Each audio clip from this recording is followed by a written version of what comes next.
You're listening to the Positively Trek podcast. Thank you so much for listening. We can't do the show without you, and we can't do it without our patrons on Patreon, including Carl Morris, Joyce Marin, Jim Stoffel, and Dave Garcia.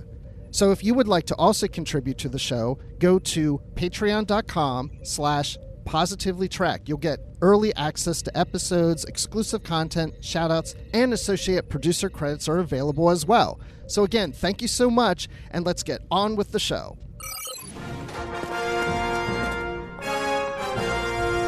Here he is, Your Majesty. Mother, if you're planning on tricking me into intercourse, think again. The only lady I love is 2 decks tall and pumped full of dilithium.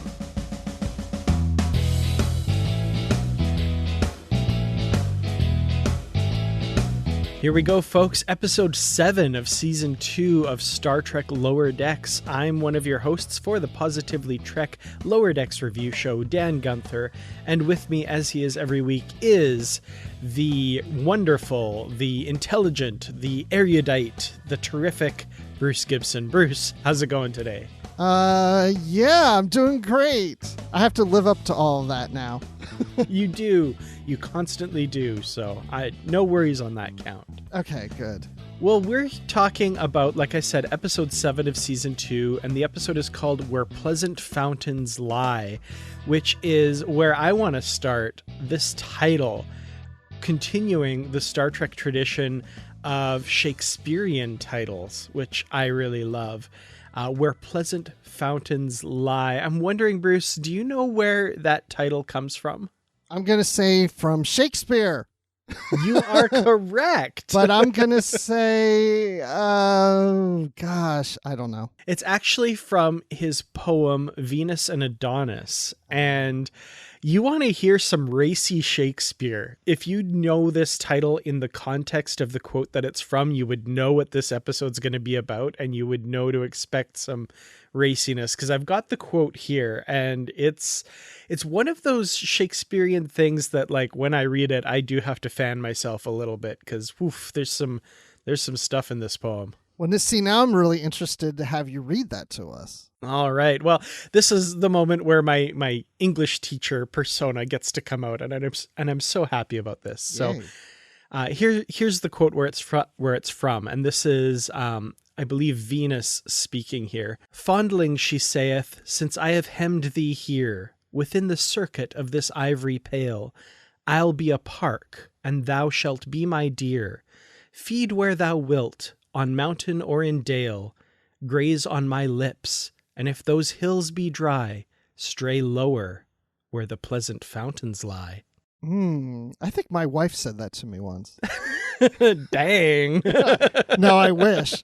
No, that was, quite interesting, Dan. I didn't read that before. I wasn't familiar with it, and I didn't know what we were in store for, so I appreciate that. Yeah, it's metaphor, but it's very thinly veiled metaphor. So there you go. And now that I think about it, this episode does play like a Shakespearean play. It really does. Yeah, especially we've got the, medieval type stuff in here as well. So it's really fitting with that theme. I'm going to say it right out at the beginning here. I loved this episode. This was actually one of my favorite episodes of the entire series.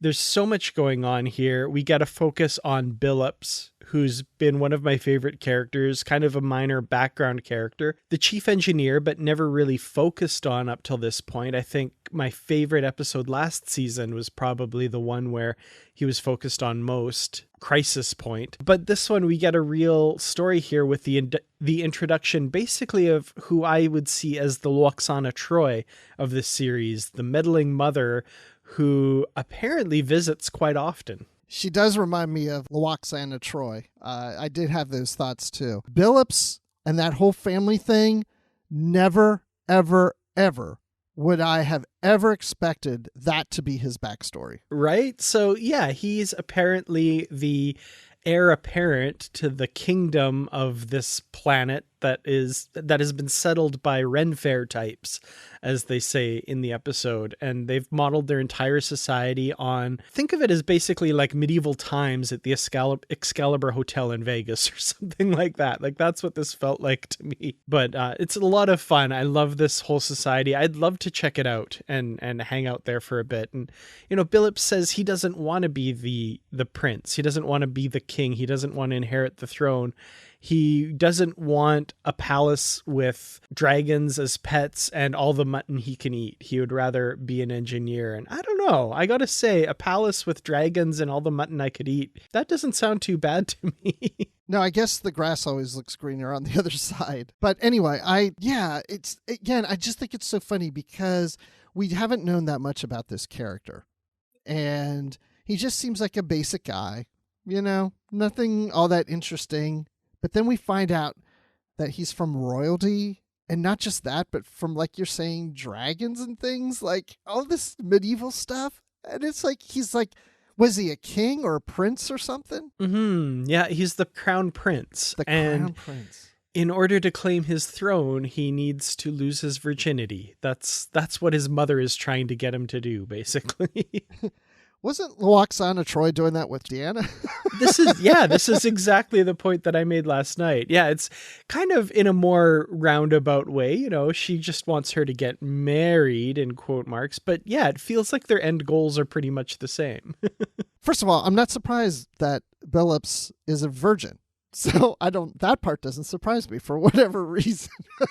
But the fact that now he doesn't even want to lose his virginity is a whole nother thing.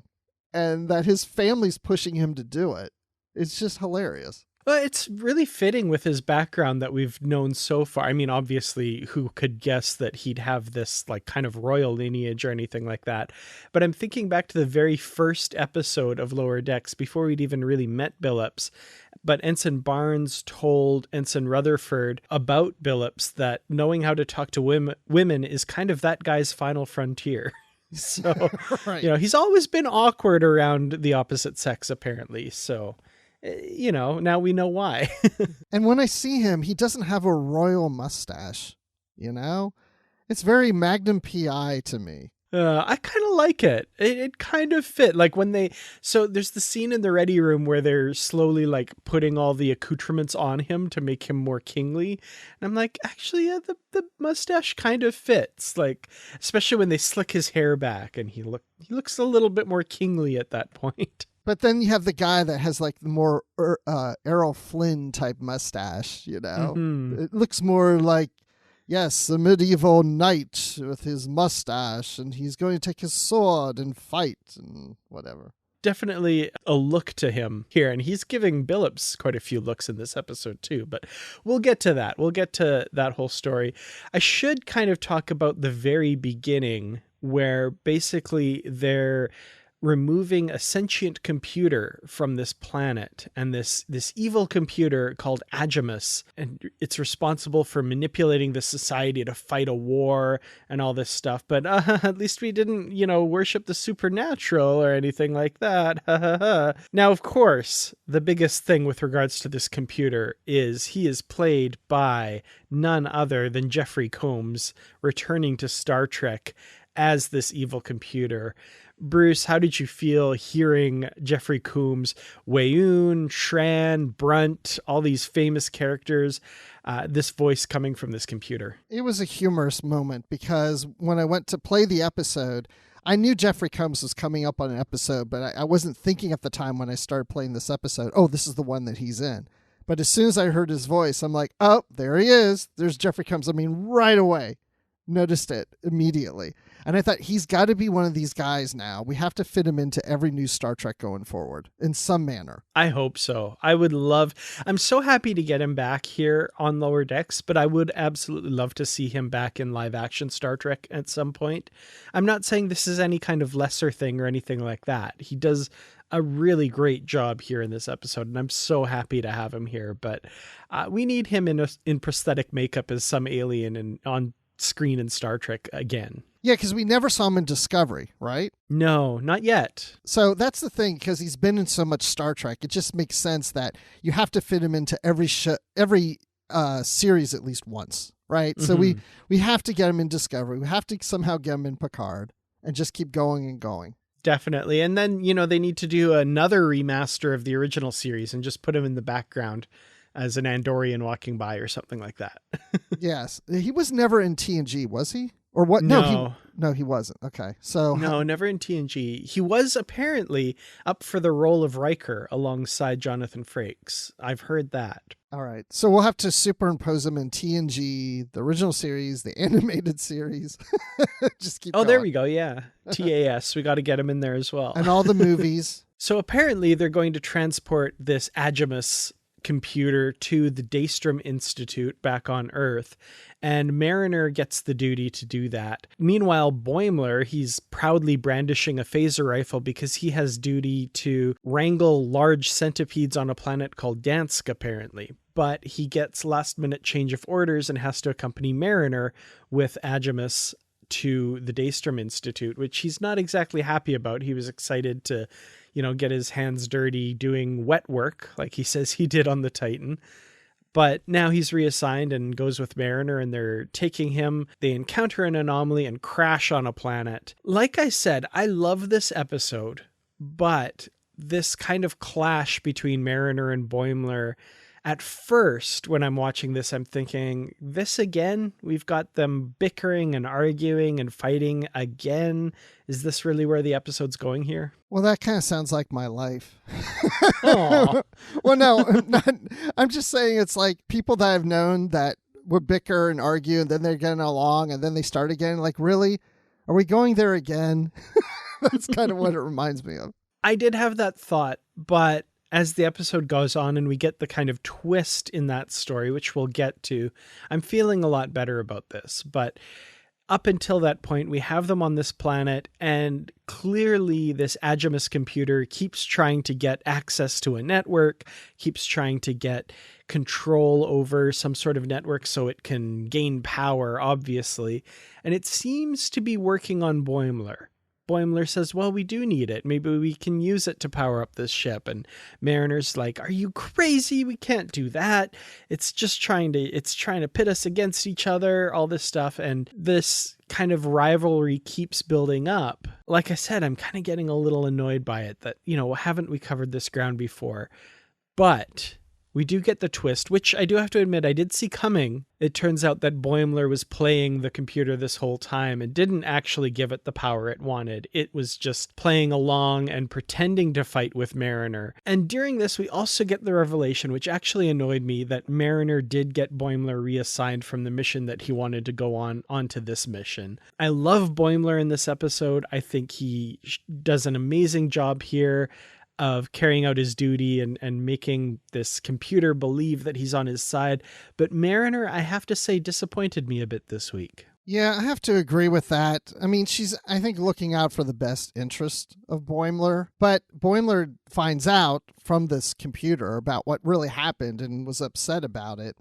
But he didn't really seem to stay upset, even at the end. Like, you should have trusted me, and just really showed her it's like, I can handle these things. I do love that moment, and I talked a little bit about this in the live show on my YouTube channel with Brandy. The fact that Boimler sees this recording of Mariner getting him reassigned, showing she doesn't believe him capable of a tougher assignment, and convincing Commander Ransom that he's not capable. Like, that had to have made him upset and angry and bothered. But at the same time, in that moment, he's making the plan to turn the tables on Agimus by pretending to be so angry at Mariner that he ends up stunning her and taking the computer and making it look like he's on his side, which I'm like, that takes a ton of character to see that, to probably be actually upset, but at the same time realize, hey, I can use this to get us out of here and trick this computer in this moment, to be able to kind of overcome those hurt feelings, to be able to execute that plan and just use that in the execution of that plan. I thought that was brilliant. Yeah, I'm glad you said that, because as I'm thinking through it, and I said, I'm surprised he's not still mad at her, but he proved her wrong. He doesn't really have to stay mad at her, because he's showing her and he proved to her that he is capable of doing these things. And because she didn't trust him, that he could handle the other mission, and he found out in the way that he did, he used it to his advantage. So in a sense, she gave him that gift so that he could then use it against the computer and against her. And then at the end, prove them both wrong, that he does know what he's doing. It was kind of like a good thing that it happened, because he got to prove to Mariner that, I am capable, as you can see, and he's having a proud moment. So what she did before maybe isn't that important now, because maybe now she will trust him that he can handle those bigger missions. Yeah, and I sincerely hope that Mariner has learned that lesson going forward, that Boimler does have the big boy pants on, basically, that he can handle some of these tougher assignments and be a good Starfleet officer. Because, yeah, I was really disappointed in Mariner when we found out that she, convinced Commander Ransom that Boimler couldn't handle it. Like, I know that her heart was in the right place. She was looking out for him, and she really honestly felt that he couldn't handle it. But I really hope that she now realizes that he can, and we won't see that kind of manipulative side, that kind of almost parenting of him that I think at this point is not needed. Like, Boimler has proven he may not be able to climb a vine all that well and not hurt himself, but, he can handle this work. Like I said, I really hope Mariner takes that lesson to heart going forward. And I hope that she makes it up to him. Like, there's a follow-up to this in the next episode or two, is what I'm hoping. That he even says, hey, you made me look bad in front of Ransom, what you said to him. And, you got to help me prove to him that I am capable, and that there's follow through. Now, like, let's say the next episode or two is her trying to help him further his career and try to make up for the mistakes that she made and not trusting him. And now she's going to show, and maybe she tries too hard. And he's like, now you're trying too hard to make me look good, or whatever, it's this back and forth. Yeah. I do have to say, I love the character growth in this show. Like, if we compare season 1 Boimler to season 2 Boimler, the fact that in a couple episodes in a row now, he's shown himself really capable to be able to handle these situations and stuff. Whereas season 1, I keep thinking back to the episode where he and Mariner are on that planet and, there's the encounter with the Ferengi that turns out to be Mariner's friend.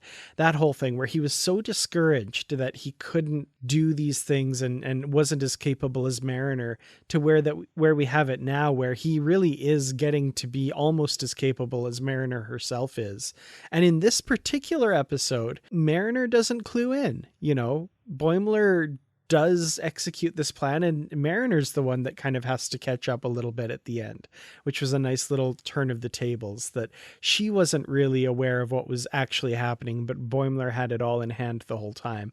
It's a nice little bit of a character arc that they have here. And I think, yeah, like I said, Mariner realizes at the end. I hope that sticks. Well, his character is growing, like as you just mentioned, from season 1 to season 2. But is Mariner growing? And she's been in Starfleet longer, and she's not advancing. What is holding her back? We got a bit of that last season as to why, and I feel like there's some growth for Mariner in store here as well. I hope so anyway, as she kind of sees the benefits of advancement, the people around her and that kind of thing. I feel like that might kind of rub off on her. We haven't really seen that yet, but I feel like that will be something that's going to be explored, or at least I hope so. Yeah, it's almost like she's learning to trust others, where she wasn't trusting of others before. Yeah, and we have seen that play out a little bit in other episodes this season, for sure. I think she says to Tendi that she didn't really get to know people around her before because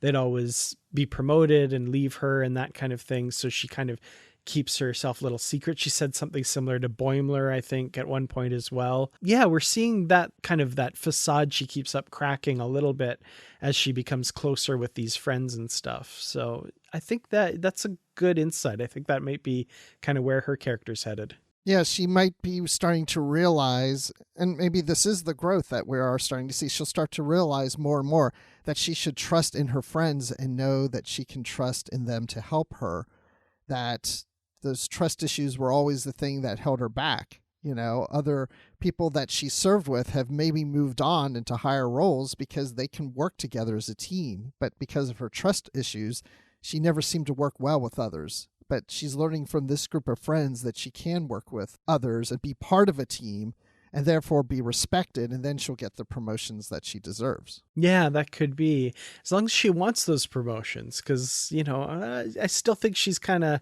not really wanting to, her friends from the academy she's a captain now, right? And she doesn't want to be the first officer. Yeah, she's a tough one to figure out sometimes. I don't know what her ultimate desire really is. Well, that's true. I mean, there are people that don't want to get promoted. I can just think about a woman I work with at my job who's been there for, I don't know how long. It's been over 30 years, maybe at 35 years or whatever.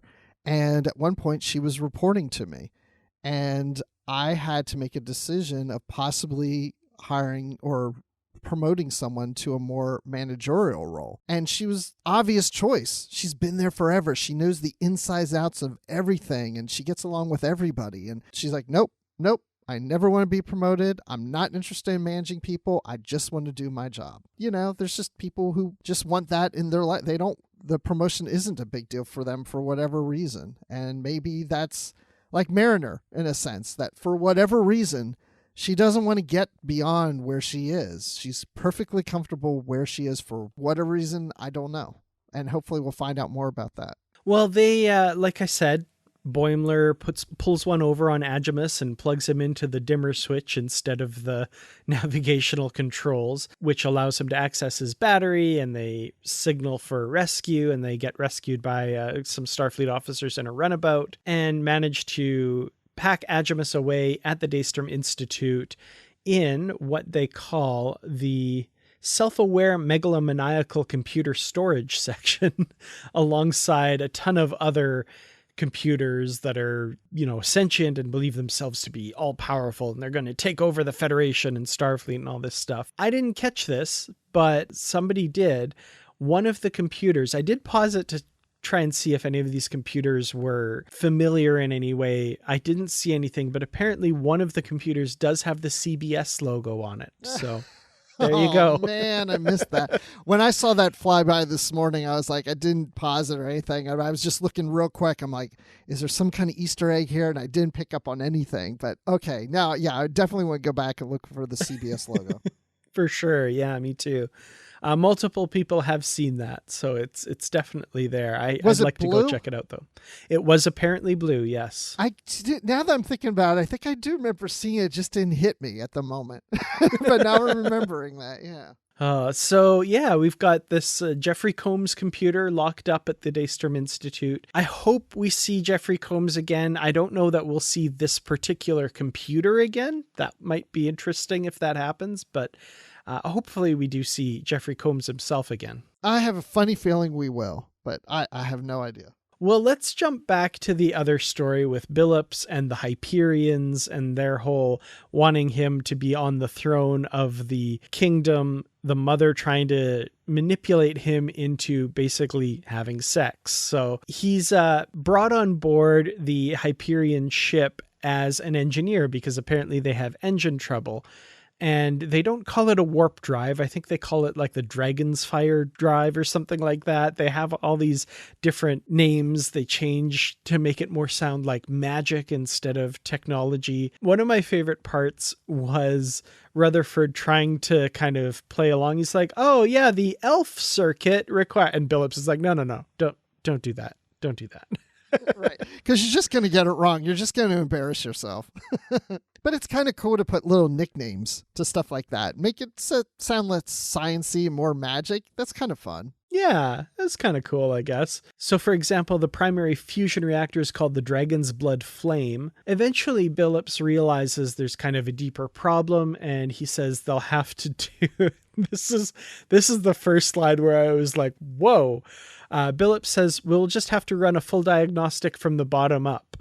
And then one of the royal guards says, you can run your full diagnostic along my bottom up, my liege. Yes, I love that line. That was a good one. That was pretty good. I'm watching this going, oh, whoa. Oh my. Eventually, Billups does correct the problem and brings everything online. And the captain calls him away in order to, like she says, just give him a break from his mother if, she's trying to pull all these things. But Billups says, no, actually, she's been really good. And, it's been a really great working relationship. And, he's just been there as an engineer and it's great. But at that moment, there's an explosion and they look out the window and they see part of the Hyperion ship is blown away. And apparently Billups' mother, Queen Polana, has died along with Rutherford. And that's kind of a big dun dun dun moment. And Billups believes now that he has to take the throne. He has a duty to take the throne of his people, and that means he's got to do the deed. Apparently that's the planetary law. They, once you do that, you become king. I'm sorry, I'm really confused. What's the deed, Dan? I'm really not understanding what the deed is. Well, basically he's got to lose his virginity. So. Oh my goodness. But, good for Billups. It's time he steps up and does his duty. And it's a hard job, but somebody's got to do it. That's true. You got to maintain a stiff upper lip. Yeah. Anyway. Which is a hairy upper lip. That's true. His upper lip is rather hairy. He decides, like we said, to step up and assume the role of king. And in order to do that, he's got to do the deed. And he's about to do that, but we find out from Tendi, who is searching for Rutherford and detects his implant, that he's still alive and enjoying a feast with the queen, who is also very much alive. And this, of course, was all a big manipulation to get Billups to do what he needs to do to become the king. And Rutherford rushes off to stop him. Now, this is, I gotta say, probably one of the more racy things in Star Trek that I've ever seen. We've got the Royal Guard in Billups' quarters, and both members of the Royal Guard, a man and a woman, waiting there on his bed for him. And I don't know if this was a coincidence or if this was planned. Either way, I love it. I'm very impressed, and I tip my hat to Mike McMahon and the creators of Star Trek Lower Decks. The day on which this episode aired was Bi-Visibility Day. So you want to make bisexuality very visible. There you go. We've got it there. Wow, I didn't know that. That didn't show up on my calendar. That's great. Yeah, I have a feeling that was not planned. That's just a coincidence. But yeah, if it was planned, it's genius. Yeah, and even like if it was just a coincidence, I don't know, for me that's even more impressive that they were just like going to do this not because of some external reason, but because that just was natural for the story, and I really appreciated that. We've got this alongside Mariner's talking about her sexuality a few episodes ago, where she says, she's likes guys, bi babes, bi guys, binars, whatever. She listed off a whole bunch of things, and I was like, oh, that's really cool. And I don't know, like this whole thing in Lower Decks here with Billups, that's pretty cool. It was just nice to see that was just normal kind of thing. Well, it may be normal, but Billups didn't seem all that excited about it. But we did see Billups' bum. So this is true. This is true. Yeah, that's true. He doesn't seem that into it, which some people in the live chat last night pointed out that we may have seen Star Trek representation of asexuality in this instance as well. Maybe he's just not that into any kind of sexuality of any kind here, which is entirely possible. It's also possible that it's just been so stigmatized and like something that's been this thing his entire life that he's just really awkward and, there's all this pressure and stuff. Either way, I'm feeling bad for Billups in this situation. Like he is not comfortable. It's not something that he's excited about or wants to do. We get Rutherford bursting into the quarters thinking that maybe he's too late, but Billups is in the bathroom, kind of awkward, kind of not really able to perform. But we do get that terrific Rutherford line that I seriously had to rewind the episode back to before this line because we laughed so hard at what Rutherford says here that we missed like the next 10-15 seconds of the episode. And that line is, "Where's Billups? Did his kingdom come?" I cracked up. Again, I just watched that part this morning as I was making the bed, and I just like fell on the bed laughing. Like, that was hilarious to me. So good. I mean, it was, oh my gosh. I don't know. That's going to be, I have to say that's probably my favorite line of all of Lower Decks right now. Yeah, it's pretty epic. Yeah. But I also So like terrific. was it the Queen that said the royal guards are trained from birth to skip foreplay? Yes. That was one Yeah. of my favorite lines too from this episode. That was terrific. It raises a lot of questions that I don't want the answers to. But yeah, my royal guards are trained from birth to skip foreplay.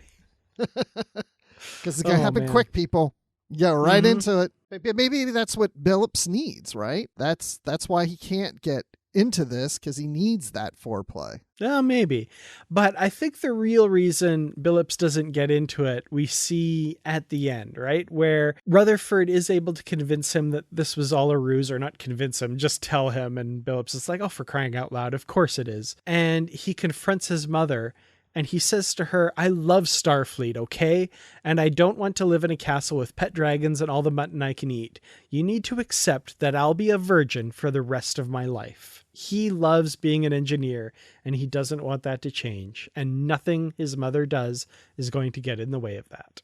Until apparently she actually does die in real life, because we know that'll eventually happen.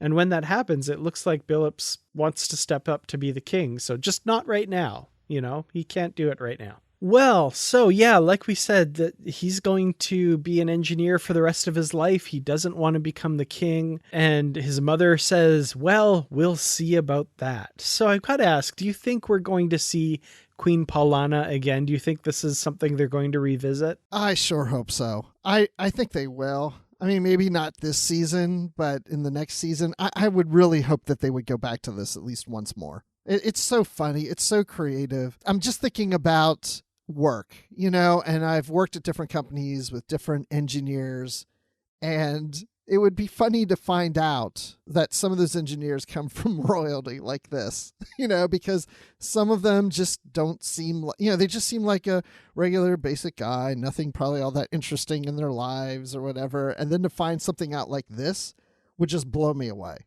I mean, it would just be hilarious. Absolutely, for sure. Well, do you have any kind of final thoughts and maybe a rating for the episode Where Pleasant Fountains Lie? I think I would like to be Billups now.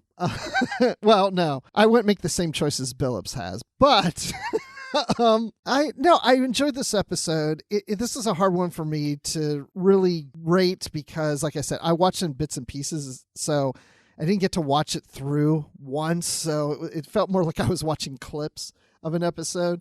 But from what I saw, I mean, I was laughing. I thought it was very creative and clever, and I'm just so curious to know what they're going to do with some other character. Like, what are they going to do with Jennifer, for example, that we've never would have imagined, you know, finding out her backstory or some other character like that. So, yeah, I really enjoyed this. I would give this one almost a perfect score, but again, I have to watch it all the way through. But I'm going to say a nearly full glass of Virgin Mary. That's almost to the rim of the glass. Nice. Excellent. Yeah, like I said, I loved this episode. I think it might be, if not my favorite episode of Lower Decks, one of my favorites. I loved the focus on Billups, who, like I said, is kind of a background character. We haven't got a lot of focus on him. But the fact that, you know, the senior officers of the Cerritos have this stuff going on just as much as like the senior officers of the Next Generation did. But because the focus is on the Lower Decks characters, that stuff just becomes background, and we didn't really know that before. I thought that was brilliant. I feel like a few episodes this season have tried to cram a ton of stuff into an episode, almost to the bursting point where I feel like it's a bit too much. This episode, I felt like was much better paced. We just had kind of the two stories running in parallel with a lot of adequate time given to each of them and just a nice progression through the stories. Not too frenetic, not too crazy. I love, of course, as always, the kind of in-jokes about Star Trek, you know, where Tendi and Rutherford are saying like, oh, I guess there's just sometimes that I'm going to think that you're dead when you're not actually dead. Yep, that's just Starfleet. And as we know from all the other TV shows, that does happen a lot in Star Trek. So, I love those little nods to the Trek tropes and stuff. So I have to give this one, I think, 5 out of 5 pieces of black licorice. Black.